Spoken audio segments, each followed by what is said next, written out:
Hey, did our boy took the out this weekend? Our guy Ben, the Prince, what they call him, Prince Nassim.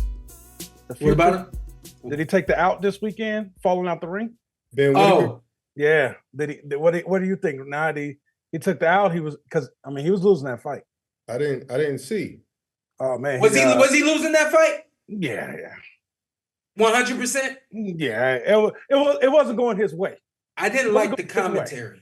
I didn't score the fight, but I didn't like the commentary. And I hate like critiquing those guys.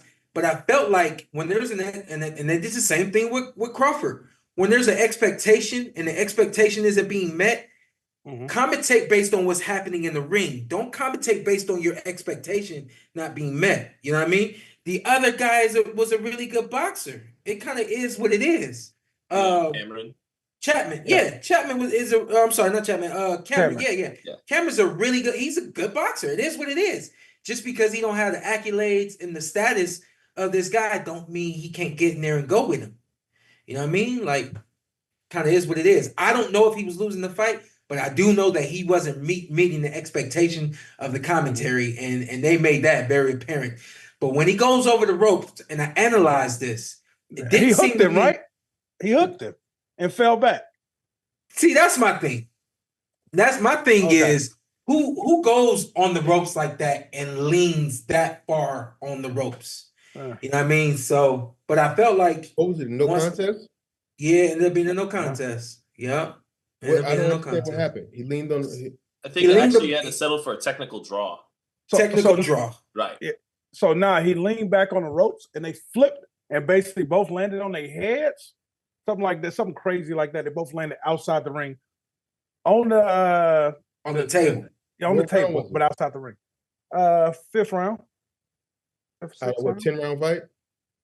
Yeah, probably. Yeah. Something like that. Yeah, 10-round fight. My thing with Ben Whitaker has been even on the cards, he was down 46-49 when the fight ended. Go ahead, Sean. Sean, do you remember? Because he was a kind of a hot prospect towards the end of your run at welterweight. Josh Kelly, right? You remember Josh Kelly, Sean? All right, so that's kind of what Ben Whitaker is reminding me of a little bit. Like when Josh Kelly was first getting on the scene, against at the prospect level, fighting what we deem lower level opposition. Yeah. His talent would jump off the screen. He'd do all kinds of flashy, talented stuff that no doubt caught your eye.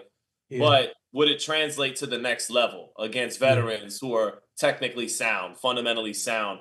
Same thing with Ben Whitaker. It's good that he's had clips go viral. I know people like I think O'Shea Jackson Jr., Ice Cube's son, he helped make him go viral by being a couple of celebrities would share his clips. Some of that showboating stuff he did in his early fights, it had him get a lot of attention, and the talent's undeniable. And the guy won a silver medal, I believe. So the talent won a gold medal.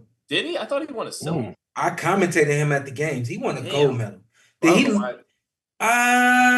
him winning the gold against Cuba, I think. I could be wrong, but go ahead. I could be wrong. Yeah, I almost want to double check it real quick. Double check that, Zittel. You can't correct Zittel. Hey, Sean, he got a silver. He got a silver. Okay. Yeah, I don't remember. What did he lose to Cuba? Who did he lose to? Let me see. I can't remember who his gold medal match. Dang, why you keep going? You're just trying to get him caught up, huh? Or Russia. It's Cuba or Russia. He lost against Arlen Lopez from Cuba. Yeah. I just want to make sure y'all know that I know what I'm talking about. That was the bounce back. Exactly. But it's the definition so far early in his career. Not saying he can't change this narrative of flash over substance. Just to put it as simple as possible, like very talented. Speed, head movement, reflexes, a lot of gifts, but not fundamentally or technically sound. And so a guy like Liam Cameron, not as talented as he is, able to catch up to him by being a little bit more fundamentally sound. And so that's what he's got to work on going forward. And when he would showboat in some of those fights, it would go the distance. His opponent would see the final bell. When a Floyd Mayweather against a fighter with the last name Cooper. He had a long mullet. Floyd, I remember him styling on him and stopped him in a round. If you're going to be doing all that styling on the guy early on in fights where it's designed for you to get the stoppage, it's not a good look when it goes the distance, but, very talented fighter, but so far early in his career, a little bit like what's happened with Josh Kelly, a little bit of flash over substance. So you think go ahead now. Do you think the judges will penalize you for doing that? I know a lot of judges, especially these older people, they don't like, and the refs too, they don't like the showboat. They are old. So they are old as shit. Yeah. If it's a round that could go either way, you think they would give it to the opponent because of the showboating? It depends on the fighter, I think. If the fighter is showboating, but he's getting off and the other guy can't deal with it, he's getting the rounds. If the guy is showing off and he's still getting hit and things of that nature, I think that depending on what that name is that's in the ring, depends on whether or not he's gonna get the edge on some of those rounds.